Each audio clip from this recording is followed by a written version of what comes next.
Shalom. Saya mulai berpikir sebetulnya apa yang dikatakan orang itu seringkali mempengaruhi hidup kita.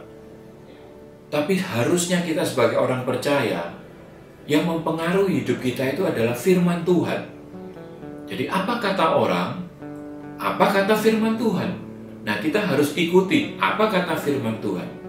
Contohnya yang kita lihat sekarang. Apa kata orang atau pandangan pada umumnya tentang perjanjian lama dan perjanjian baru di dalam kitab suci. Kitab suci kita kan ada dua, perjanjian lama, perjanjian baru. Orang berpikir bahwa perjanjian lama itu adalah kitab Kejadian sampai Maleakhi, perjanjian baru itu Matius sampai Wahyu. Tapi apa kata firman Tuhan? Jangan dicampur adukkan apa yang dunia katakan atau pada umumnya orang berkata tentang perjanjian lama, perjanjian baru. Memang itu di dalam kitabnya. Tapi apa kata firman Tuhan yang ditulis perjanjian lama, perjanjian baru? Saya akan bacakan dari Yeremia pasal 31 ayat 31. Di situ dikatakan, sesungguhnya akan datang waktunya, demikianlah firman Tuhan, aku akan mengadakan perjanjian baru dengan kaum Israel dan kaum Yehuda. Bukan seperti perjanjian yang telah kuadakan dengan nenek moyang mereka pada waktu aku memegang tangan mereka untuk membawa mereka keluar dari tanah Mesir. Perjanjianku itu telah mereka ingkari. Meskipun aku menjadi Tuhan yang berkuasa atas mereka, demikianlah firman Tuhan. Nah, ini Nabi Yeremia menubuatkan sesuatu yang belum terjadi. Perjanjian baru. Nah, dengan penjelasan perjanjian lama yang sudah diadakan antara umat Israel dengan Tuhan, itu diadakan pada saat bangsa Israel keluar dari Mesir sampai di pegunungan Sinai, dan disitulah diadakan satu perjanjian yang dimeteraikan oleh darah domba.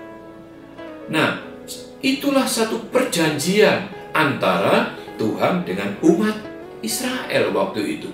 Nah, Nabi Yeremia menubuatkan perjanjian itu sudah diingkari oleh umat Tuhan. Nah, Tuhan akan mengadakan satu perjanjian baru.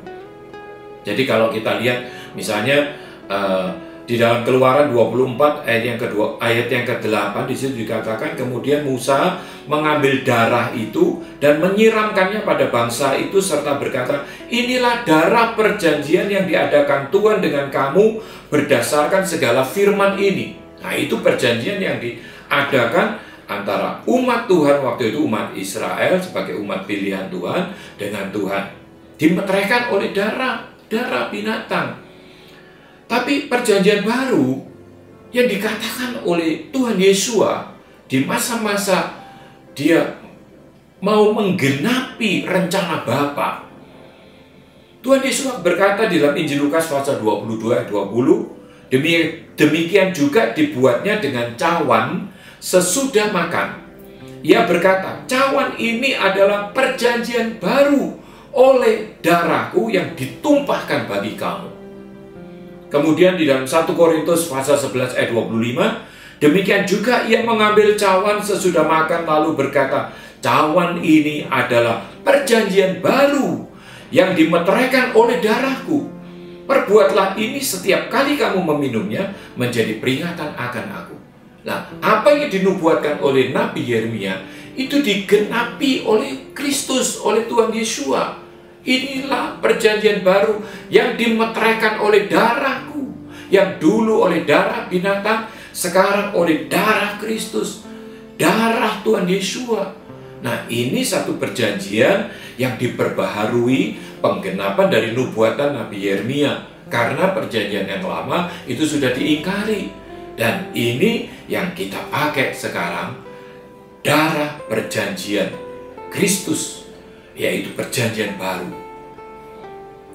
Kalau kitab perjanjian baru, perjanjian lama, mulai dari Kejadian sampai Maleakhi itu kita sebut perjanjian lama, Matius sampai Wahyu itu perjanjian baru. Itu adalah kitab yang kita pakai, susunan yang sudah dikanon ya oleh bapak-bapak gereja kita pakai. Tapi pengertian yang disebut perjanjian lama dan perjanjian baru di dalam kitab suci itu pengertiannya seperti tadi yang sudah saya uraikan itu. Jadi jangan kita salah mengaplikasikannya, sehingga kita tidak terlalu memperhatikan, oh perjanjian lama sudah ada yang baru, berarti perjanjian lama ini sudah tidak terlalu penting, tidak terlalu diperhatikan. No, perjanjian lama, perjanjian baru itu kalau di dalam kitab perjanjian lama dan kitab perjanjian baru itu memang Kejadian sampai Maleakhi. Perjanjian barunya itu Matius sampai Wahyu.